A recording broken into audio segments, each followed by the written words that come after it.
The global economy may be standing at a dangerous crossroads. A brewing tariff war between the United States and the European Union is casting doubt over the future of a $9.5 trillion annual transatlantic business relationship, one of the most significant economic partnerships the modern world has ever seen.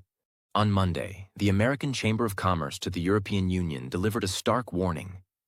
In its annual transatlantic economic report, the organization laid out the stakes of this escalating conflict. Last year, US-EU trade in goods and services hit record levels, totaling a stunning $2 trillion. But in 2025, that growth faces immense risk from tensions over protectionist policies and retaliatory measures.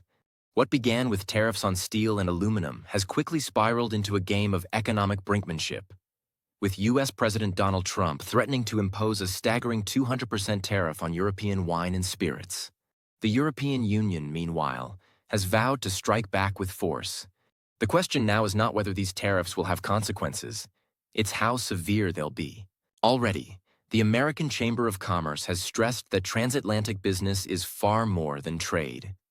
Investments, an oft-overlooked foundation of the US-EU relationship, tell an even bigger story. Contrary to popular belief, the majority of investment flows don't head to emerging markets, but between America and Europe. Companies on both sides of the Atlantic, from Apple to Airbus, ExxonMobil to Siemens, have poured trillions into each other's markets, creating millions of jobs and driving innovation. But the stakes don't end at figures or metrics. This trade relationship reaches into virtually every sector of life: wine and tech, tourism and textiles. A fracture here could ripple into communities, driving up prices for consumers and putting workers on both continents at risk. While the tariffs themselves may target specific industries, their effects could reverberate far beyond steel manufacturers in Pennsylvania or wineries in Provence. The Chamber's report is clear.